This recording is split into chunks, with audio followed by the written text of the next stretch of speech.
저는 그리 넉넉하지 못한 집에서 자란 와중에서도 제 밑으로는 동생이 3명 있고 위에 형님이 계시지만 실질적으로 저는 장남으로 살아왔죠.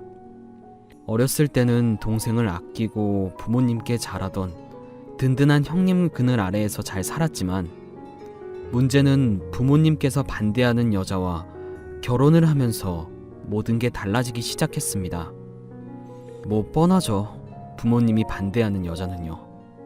가난하고 별 볼 일 없고 친정에 기대기도 어려운 사회적인 조건으로 그닥 탐탐치 않은 여자를 형님은 결혼할 여자라고 데려오면서부터 부모님과 형님 간의 균열이 일어나기 시작했어요. 어머니께서는 여자 때문에 한순간에 달라진 형을 보며 내가 널 어찌 키웠는데 하며 통곡을 했고, 형님은 그 소리 지긋지긋하다는 듯 귀를 틀어막아 매일매일 다툼이 이어졌습니다. 아들 키우면 다 소용없다더니 내가 널 장남으로 얼마나 애지중지 키웠는데 그깟 여자 하나 때문에 천륜을 등지려고 그러느냐. 참으로 한심하고 마음이 아프다.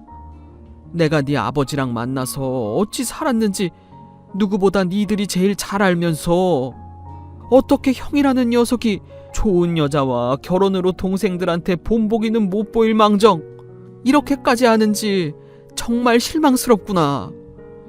어머니께서 결혼에 대해 후회하시며 말씀하셨지만 저희 부모님께서는 그 당시 흔치 않는 연애 결혼을 하셨죠. 둘 다 가난한 남녀였지만 둘 다 부잣집으로 조건 좋은 다른 여자, 남자가 있었다고 하는데 이걸 저버리고 불이 붙어서 한마디로 사랑하셔서 결혼을 택하셨지만 그 결과가 본인들 생각으로는 너무 처참하다고 후회하시며 살아왔습니다. 사랑하는 마음으로 결혼을 하여 아이를 낳고 행복하게 살기를 원했지만 가난이란 두 글자에 속수무책으로 당했기에 매일 싸움이 이어졌고 아버지께서는 몇 번이나 밖을 나가 반반하신 외모로 잘나가는 여자들과 바람을 폈다고 합니다. 어머니는 그 와중에서도 자식들 때문에 이혼할 수 없는 악순환이 반복되며 아버지를 잡으러 다녔고요. 그걸 우리 형제들은 다 보고 살았기에 어머니께서 입버릇처럼 니들이 잘 돼서 누가 되지 않는 돈 많은 여자 만나 행복하게 살아야 한다며 죽기 살기로 저희를 공부시켰고 형님을 좋은 대학에 보내 좋은 곳까지 취업이 되었죠. 주변에서 아들 잘 낳았다고 잘난 집안 여자 선자리들이 수두리 빽빽 들어와 형님은 집안 괜찮고 힘이 되어줄 처갓집 골라 장가만 가면 만사 오케이였는데 참 꽂혀도 하필 점심때 단골 식당에서 서빙하던 별 볼 일 없는 여자한테 반했으니 부모님 속 만신창이 되실 수밖에요. 이런 상황에 형님은 당장에 그 단골 식당 서빙 여자와 결혼을 하겠다고 부모님께 뜻을 밝혔지만 그러나 이미 본인들이 다 겪어보신 부모님은 아들 자식 고생하길 원치 않으셨고 형님을 뜯어 말리고 또 말렸죠. 여태 집에서 들을 수 없는 큰 소리와 서로를 탓하고 원망하는 소리에 동생들과 비롯한 저는 매일 살얼음판을 걷는 느낌이 들었어요. 형님은 본인이 사랑하는 사람과 결혼하겠다는데 무작정 허락을 안 해주는 부모님께 막말까지 했죠. 아들이 사랑하는 여자랑 결혼한다는데 보태주지 못할 망정 왜 만나보지도 않고 결사반대를 하시냐고요. 식당에서 서빙하는 여자가 뭐 어때서요. 고등학교만 졸업해서 식구들 책임지려 떳떳하게 돈 버는 게 뭐가 그리 대수냐고요. 어머니가 선자리에서 내민 교사 약사 같은 여자들보다 훨씬 훌륭한 사람이에요. 아버지 어머니가 그렇게 반대를 하셔도 나는 이 여자랑 결혼할 거니까 그렇게 하세요.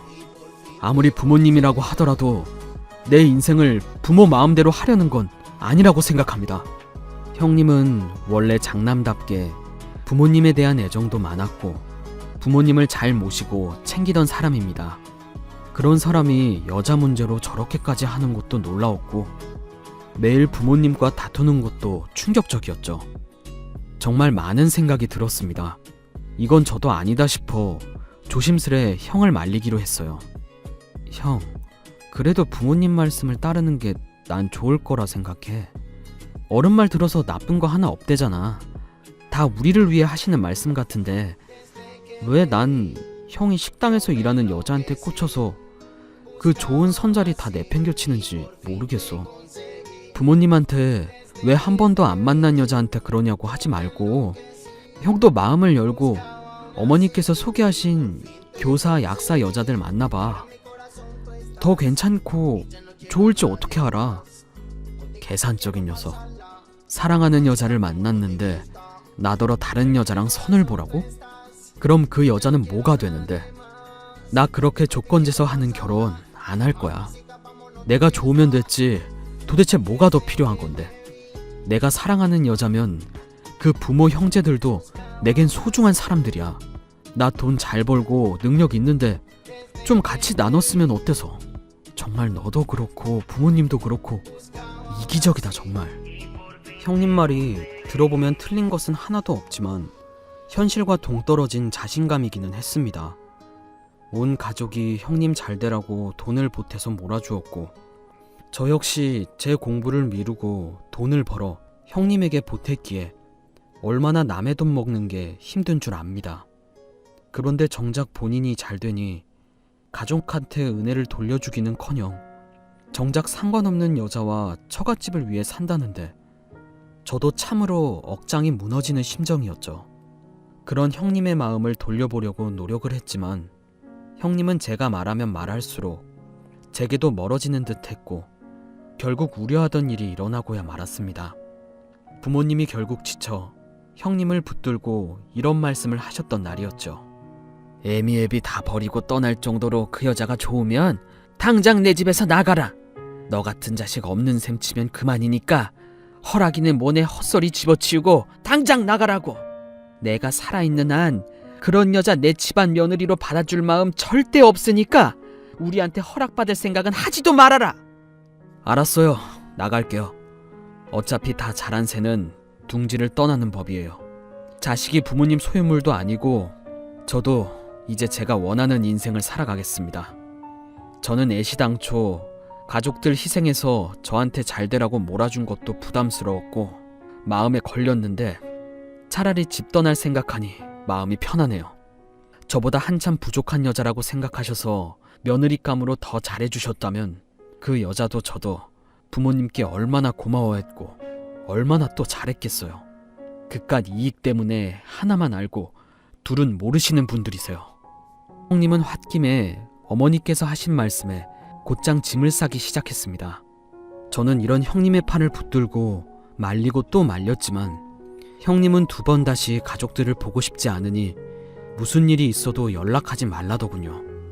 그렇게 형님은 집을 나가버렸고 그 여자와 끝내는 처갓집 부모님만 참석하는 결혼식을 올리고 살게 되었습니다. 딱 여기까지 소식을 들을 수 있었고 그 뒤로는 어디서 어떻게 사는지 알 길이 없었죠.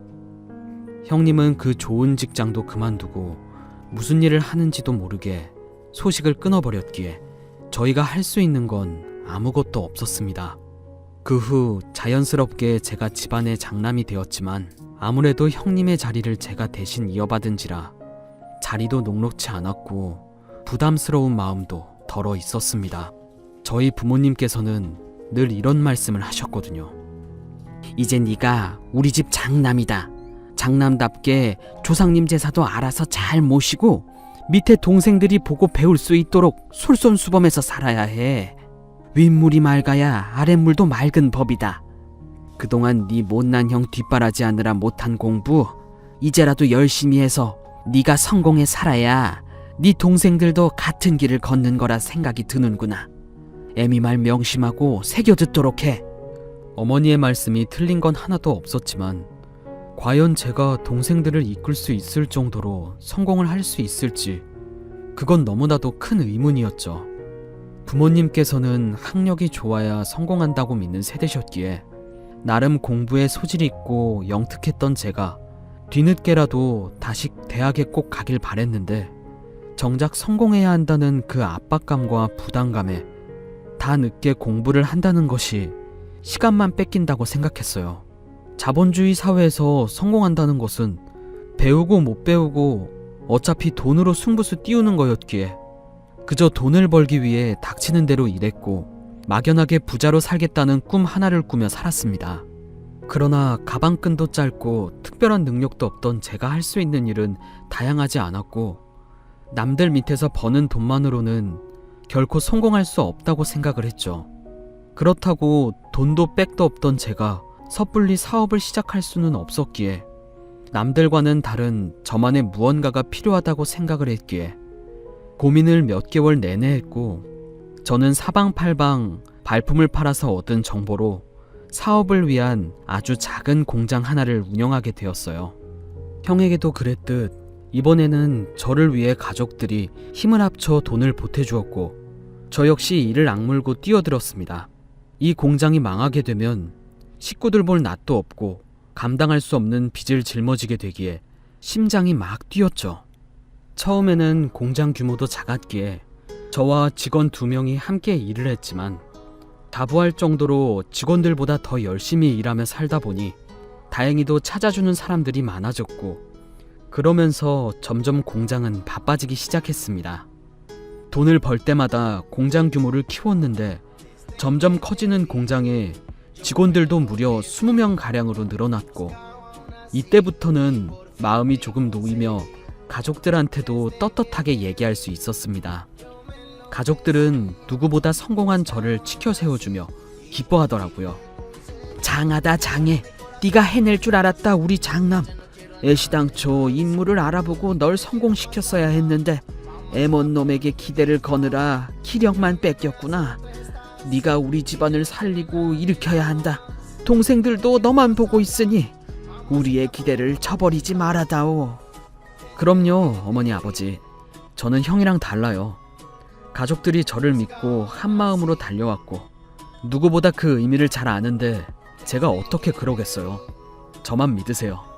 제가 최선을 다해서 집안 살림 일으키고 동생들 다 성공시킬게요.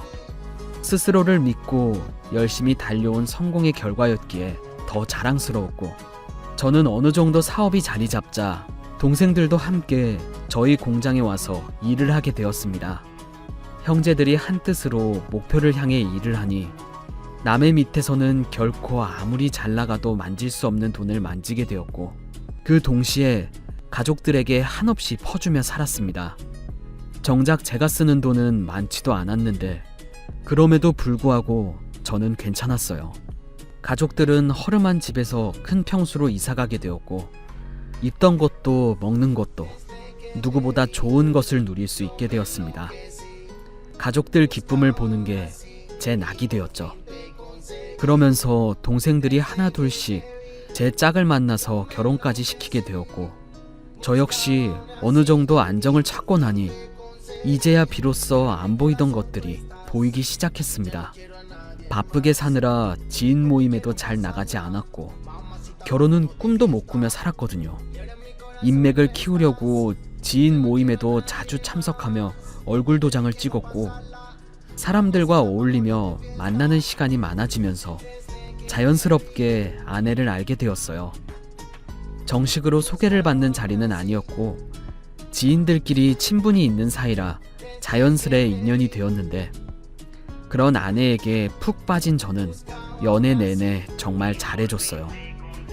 아내 역시 아름다운 외모만큼 똑똑하고 가방끈도 길고 현명했기에 그걸 당연하게 여기지 않았고 저를 잘 챙겨줬죠. 고마워요. 항상 변함없이 그 자리에 있어줘서요. 당신이 내게 얼마나 최선을 다하는지 알고 있어요. 저 역시 당신과 함께 당신 가족들과 잘 지내고 싶네요. 금전적으로 힘든 게 하나도 없으니 사는 게 너무 재미있었습니다. 세상이 아름다웠고 즐거운 것 투성이었고 이 행복한 안정감을 사랑하는 제 아내와 함께 누리며 살고 싶다는 생각에 결혼을 했죠. 저희 부모님도 형님 때와는 달리 제 아내와의 결혼을 진심으로 축복해 주었습니다. 집안에 사람이 잘 들어오면 흥한다고 내조 잘하는 복덩이 아내와 결혼을 하고 나니 더욱 안정적으로 살게 되었어요. 밖에서 밥을 사 먹으면 건강에도 안 좋고 맛도 물리니 꼭 점심은 제가 싸주는 도시락을 먹었으면 좋겠어요. 당신 직원들 목까지 넉넉하게 쌌으니까 같이 먹어요. 혹여나 점심값이 부담되는 직원들을 위해 아내는 일부러 도시락을 넉넉하게 싸주었고, 저는 이런 아내와 가치관이 맞았고 이렇게 해주는 아내에게 늘 감사했습니다. 제가 어려워봤고 배고픈 시절을 보내봐서 너무나도 잘 알죠. 그래서 저 역시 다른 건 몰라도 직원들 복지에 대한 비용은 아낌없이 투자를 했습니다. 따뜻한 말 한마디 해주는 것도 좋지만 결국 금전적으로 보여주는 것이 어려운 직원들에 대한 가장 효과적이고 도움되는 복지라고 생각했거든요. 그래서 늘 보너스를 챙겨줬고 형편이 어려운 직원들에게 값을 더 서슴없이 해줬습니다. 돈을 가진 누군가 형편이 어려운 사람들을 돕고 살아야 결국 이 사회가 돌아간다고 생각을 했습니다. 이렇게 늘 베풀며 사는 제 가치관이 아내와도 맞아서 저희 부부가 큰 다툼 없이 살아갈 수 있었죠. 제가 이렇게 직원들을 진심으로 위하고 도와주려 노력을 하다 보니 저를 믿고 따르는 직원들도 많아졌습니다. 사람의 마음은 돈 주고도 못 사는 것이기에 저는 늘 감사히 여기며 살았어요. 그 시절 낮에는 제 공장에서 열심히 일하고 밤에는 미래를 위해 공부하는 젊은 직원들이 많았습니다. 그런데 그 고생이 뭔지 너무 잘 알았기에 저는 그런 직원들을 위해서 장학금 후원도 해줬죠. 공부만 열심히 해도 모자랄 판에 일까지 하니 얼마나 고단하겠습니까? 이렇게 직원들에게 복지를 해주며 바라는 건 딱 하나였기에 가끔 회식할 때마다 분위기에 취해 솔직하게 직원들에게 제 마음을 터놓고는 했죠. 분명 내 공장에 뼈를 묻을 거라 생각하는 직원도 있을 테고 이걸 딛고 더 큰 세상으로 나가는 직원들도 있을 텐데 시간이 많이 흘러도 한 번쯤은 나를 떠올려줬으면 좋겠네. 생색을 내고 싶은 마음이 아니라 본인들도 어느 정도 위치에 오르고 안정이 되었을 때 어려울 때 함께했던 나를 떠올리며 또 다른 누군가에게 보탬이 되든 그런 사람으로 살아주었으면 좋겠어 라고 얘기하고는 했는데 제 진심이 모든 직원한테 다 와닿지는 못하더라도 개중 귀 기울여 듣는 직원이 한 명만 있어도 제 마음을 내보인 것을 후회하지 않았습니다. 그리고 언젠가 입사한 지 3일차 되는 신입 직원이 사장실로 찾아왔죠. 무슨 일이냐고 묻는 제게 쭈뼛거리며 한참을 망설이다 입을 열었습니다. 사장님, 정말 죄송하지만 저 갑을 좀 해주실 수 있을까요? 어머니가 많이 편찮으시고 제가 장남이라 나와서 돈 벌 사람이 저밖에 없는데 어머니와 동생들이 먹고 살 돈이 없습니다. 고작 3일밖에 출근을 안 했지만 갑을 한 번만 도와주시면 제가 열심히 하겠습니다. 사장님, 죄송하지만 저 좀 도와주세요. 이제 막 성인이 되어 아무것도 모를 나이의 직원은 제 앞에서 눈물 콧물 다 흘리며 말을 했습니다. 그런데 딱 그 직원의 사정을 듣는데 꼭 그맘때 제 모습이 떠오르더라고요. 그래서 저는 우는 직원을 한참 쳐다보다 말했습니다. 울지 말게나. 자네가 뭘 잘못했다고 그런 말을 울면서 하고 있나? 돈은 있다가도 없는 거고 없다가도 생기는 게 돈일세. 그러니 이런 일로 망연자실하지 말고 어떻게 정상까지 올라갈 수 있을지 그걸 고민해보게나. 내 회사에 소속된 내 직원에게 갑을 해주는 건 결코 어려운 일이 아니니 걱정 말게나. 다만 딱 그 나이 때 내 모습과 비슷해서 마음이 조금 아팠네. 나 역시 고난과 역경을 다 견뎌내며 여기까지 왔으니 자네도 할 수 있네. 생각을 많이 하고 용기를 잃지 말게나. 저는 직원에게 진심 어린 조언을 해주며 가부를 해주었는데 직원은 형편이 정말 어려웠던지 그 이후에도 4개월가량을 갑을 받았죠. 사실 잘 모르는 신입 직원한테 가부를 해주는 것이 제게도 부담이었고 그 직원이 조금만 나쁜 생각을 하는 사람이었다면 돈만 받고 도망가 배째라는 식으로 나왔을 텐데 다행히도 저와는 인연이 되려고 했던 건지 누구보다 그 직원은 성실하게 최선을 다해 일해주었습니다. 그리고 현재까지도 제 오른팔처럼 곁에 남아준 고마운 직원이 되었더랬죠. 그때 제 아내가 아이 낳는 상황이었는데 우유값은커녕 당장 월세도 못 내서 한겨울에 쫓겨날 판이었거든요. 그때 사장님이 제가 가장 어려울 때 몇 개월 값을 도와주시지 않았다면 정말 나쁜 맘을 먹었을 수도 있어요. 사장님 덕분에 저 지금 자식에게 떳떳하고 사람답게 살 수 있게 되었습니다. 감사드려요. 라고 말을 하며 아직까지도 제 곁을 지켜주는 사람이고 말 그대로 뼈를 묻을 직원이 되었습니다. 저희 공장에는 이렇게 저를 진심으로 생각해주고 위해주는 직원들이 많았기에 제가 이 직원들을 믿고 공장을 맡길 수 있었죠. 허나 이렇게 따뜻한 일만 있었다면 너무 좋았겠지만 어찌됐든 현실이기에 마냥 낭만적이고 훈훈한 일만 있을 수는 없겠더라고요. 당시 사업 성공으로 인해 제가 아내에게도 자식들에게도 존경받는 가장의 위치가 되어 제 핏줄인 동생들 다 결혼시키고 부모님 편안하게 노후 생활할 수 있게 해드려서 가족으로서 제 위치는 참으로 든든했습니다. 그런데 제게도 차마 챙기지 못했던 가족이 있었다면 바로 형님이었을 거예요. 한때 집안의 기둥이자 부모님의 희망이었기에 온 가족이 희생해서 뒷바라지한 우리 큰형님이 제가 어디서 성공했다는 소식을 들었던지 그야말로 허름한 노숙자 모습으로 제 앞에 다시 나타나게 된 것이었어요. 처음에는 제 큰형님인지 얼굴도 못 알아보았는데 자세히 보니까 나이 들었지만 낯익은 모양새가 분명히 사랑하는 여자와 결혼하겠다고 집을 뛰쳐나간 우리 큰형이 맞더라고요. 본인도 면목 없고 얼굴 들기 부끄러웠던지 내내 동생인 제 눈을 못 마주치다가 겨우 입을 열었습니다. 오랜만이다 재승아. 내가 그때 젊을 적 혈기왕성했을 때 못 모르고 부모님의 말씀 어겨가며 사랑하는 여자와 결혼하고 집과 인연을 끊었었던 것을 후회한다.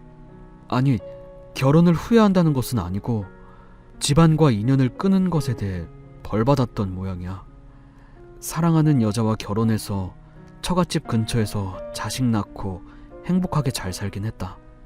처갓집 부모님께서는 나를 능력 있고 대단한 사위로 여겨주며 친부모님 이상으로 잘해주셨고 처갓집 형제들도 나를 대우해주며 살았는데 그놈의 참 가난이라는 것이 뭔지 내 능력으로 아무리 돈 벌고 열심히 노력해도 처갓집이 워낙 어렵고 힘들다 보니 그것만으로는 부족하더구나. 그것 때문에 네 형수는 매번 내 앞에서 죄인이 되어야 했고 처갓집 형제들도 열심히 일하는데 사람들이 워낙 착하고 순수해서 매번 사기당하고 돈 뜯기는 게 일상이 돼서 내가 그거 뒷감당하느라 참으로 힘든 인생이었다. 어쨌든 나도 너처럼 사업 한번 잘 해보려 했는데 이게 운까지 안 따라줘서 대차게 망해서 지금 도망치느라 노숙하는 신세가 돼서 가족도 못 보게 된 신세가 된 거야. 참으로 구구절절한 형님의 사연이었지만 한마디로 돈이 없어 지금 빚쟁이들한테 쫓겨다니며 노숙자 신세가 되었다고 말하는 형님의 눈빛에서는 이미 희망이 사라졌지만 제게 한 줄기 기대는 빛은 있었습니다. 저는 거짓골이 된 형님을 두 손으로 맞아 안아주었고 제가 그동안 놓쳤던 당연히 품어야만 하는 형제로 알고 형님을 기꺼이 받아들이기로 하였습니다. 형님은 허름한 모습으로 부모님을 찾아뵙게 되었는데 수십 년 만에 등진 부모님을 뵙는다는 반가움과 그리움만큼 고개를 절로 수그리게 되면서 울기만 하더라고요. 죄송해요, 어머니 아버지. 제가 다 잘못했어요. 부모님을 등지고 제 맘대로 산 벌을 이렇게 받나봐요. 라고 통곡을 쏟아냈는데 그동안 입으로 뱉진 않았지만 아픈 손가락이었던 형님을 부모님은 덩달아 같이 눈물을 흘린 채 형님을 보듬어주고 안아주며 기꺼이 감싸 안아주었습니다. 형님을 환영하지 않은 이는 저희 식구들 중에 단 한 명도 없었어요. 제 아내도 자식들도 형님을 다 반갑게 맞아주니 형님은 황송해서 어쩔 줄 모르며 눈시울만 붉혔습니다. 제가 앞으로 못한 만큼 더 잘할게요. 제가 스스로 떳떳해지고 혼자 자립할 수 있게 되면 제 가족들도 소개하고 싶어요. 심성이 나쁜 사람들이 아닌지라 저도 버릴 수 없었습니다. 무엇보다 제가 사랑하는 아내의 가족들이니까요. 그러니 부모님들도 마음이 내키면 맞아주시고 아니면 두셔도 돼요. 라고 했지만 형님이 이렇게까지 말을 하니 부모님들은 일단 가족들을 위해서라도 너부터 제대로 온전하게 사람 구실하게 될 수 있었으면 좋겠다고 했습니다. 그래서 든든한 제 밑에서 일하며 형님은 새 사람으로 거듭나게 되었는데 형님이 돌아온 것은 환영할 만한 일이었지만 아무래도 형을 제 밑에서 일을 하게 하자니 부담스러운 것도 사실이긴 했습니다. 형님은 체면이고 자존심이고 다 버리고 밑바닥부터 차근차근 일을 배워가며 최선을 다해 일을 했어요. 제가 미안할 정도로 열심히 했지만 주변 직원들은 제 형님이라는 사실을 안 이후에는 조심조심하며 불편해하는 것도 있어서 형님이 들어온 이후에는 확실히 직원들 분위기가 예전 같지는 않았습니다. 차라리 제가 돈을 쥐어주면 쥐어줬지 형님이 밑에서 일하는 건 모두가 불편하게 된 상황이기는 했지만 제가 아는 형님은 동생에게도 정당하게 일을 하고 떳떳하게 돈 받는 것이 자존심이라고 생각했기에 저는 차마 일을 못하게 할 수는 없었네요. 그렇게 혜성같이 등장한 형님의 존재로 삐그덕한 상태에서 언제 적응할지도 모른 채 지나고 있는데 그러던 중 생각지도 못한 큰 사건이 하나 나게 되었습니다. 이날은 제가 출근을 했는데 이미 난리가 나 있더라고요. 평소와는 다르게 부산